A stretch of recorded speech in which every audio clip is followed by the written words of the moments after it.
Hey friends, Happy New Year! Welcome back.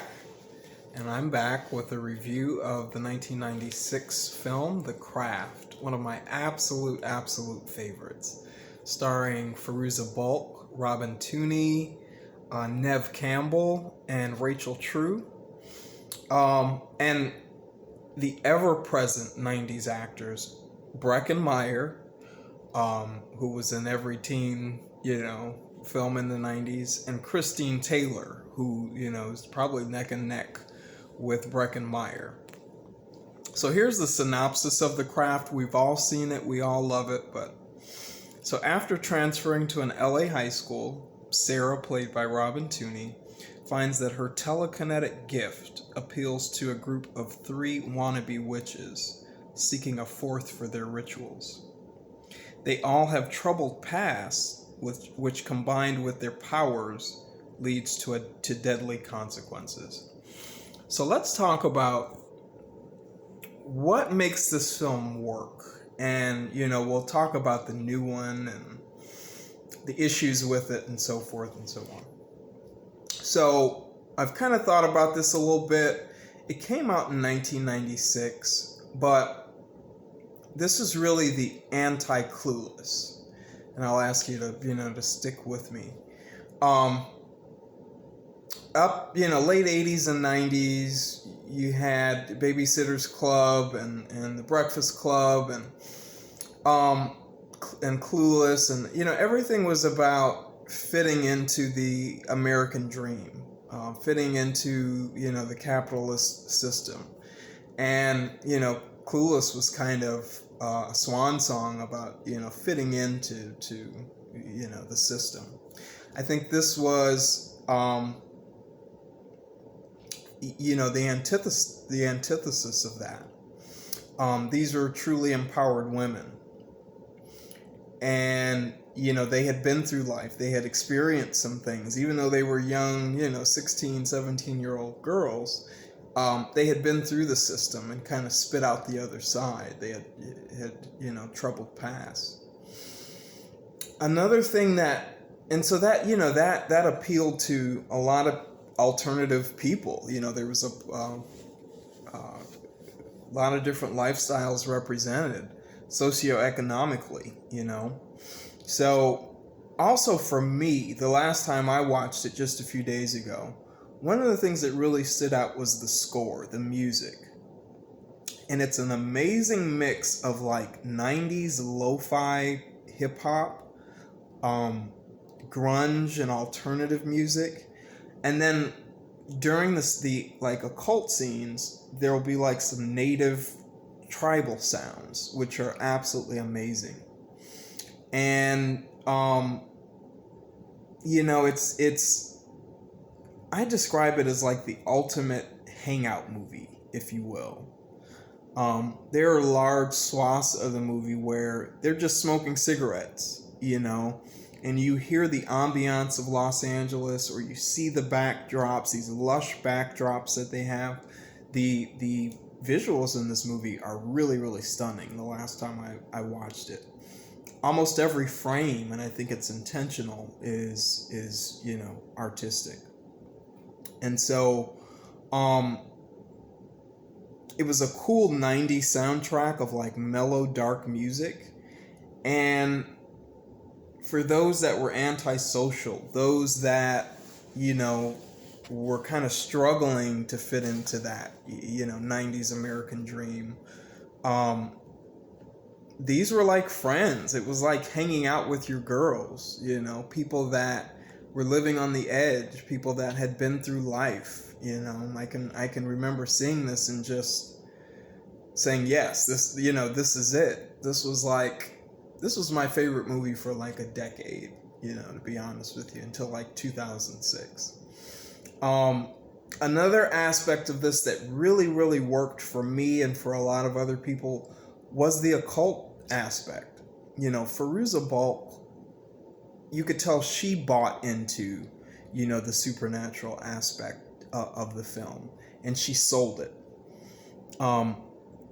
She casually says, when they're gathered one night, man invented God. This is older than that. And just in a few casual lines, this young girl makes you feel the weight of what they're talking about. When she's describing Manon and what and how it feels and how you pray to him and how you invoke him.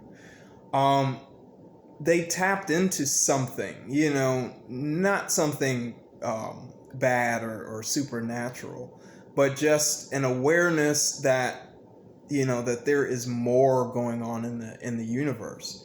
And I can remember that was one of the first times, 1996, I was like 10 or 11 years old, being aware that there could be something else, that the universe could be more full, than what we had read and what was in the Bible and all of this other stuff. But it was just really interesting how they condensed the supernatural into some really, really, awesome one-liners. Really identified with the characters. Fairuza Balk, I don't know what happened to her after this film, but this was an incredible performance by her. It was like life imitating art. You could really tell, that she was either into the occult at the time, or I don't know, but she really, really encapsulated this role. Everyone else was really mature. I've always loved Neve Campbell, and I think it's a big contrast to the new one. The 2020 craft was a little bit more juvenile. I think because everything is so PC nowadays, some of the occult subject matter they just weren't willing to tackle. The cinematography was lacking. There were a couple of beautiful scenes, but the cinematography was really lacking. The dialogue, like in the 1996 film, at least once a scene or every other scene, you've got some really, really quotable lines. You should really go back if you haven't watched it in a while and, just take note of the dialogue. The new one was really, really juvenile. I thought the kids were just that. They were kids. And it was for a 13-year-old 2020 audience. And so, I was really kind of disappointed in the end to see Fairuza, that she was even a part of this project. But it really was a disappointing, part of the legacy. It would be great if we could get the original characters back together for a new movie. I'd totally be on board with that. But the new film with David Duchovny, I just really thought it could have taken a totally different direction. What were your favorite parts of the original 1996 craft? Again, this is one of my favorites, so I can wax poetic about it for years. Any scenes that stand out to you, when they finally do invoke Mana on the beach, and they're going around in circles and calling the watchtowers. The background behind them is like this apocalyptic, it's like a hellscape. Just beautiful, and the lightning strikes Nancy, and she comes back gifted and touched, by this demonic spirit. Really, really beautifully done. Really effective scene, and the new film has nothing even close to that. But that scene really left me breathless, and she comes back to the group walking on water. She's been touched by the spirit of Mana. But anyway, guys, leave me your thoughts. As always, please give this video a like, comment, and please consider subscribing for more movie-related content. And I'll see you guys in a few days. My next review is going to be an interesting one, and it is the Bank and Rasp Hobbit film.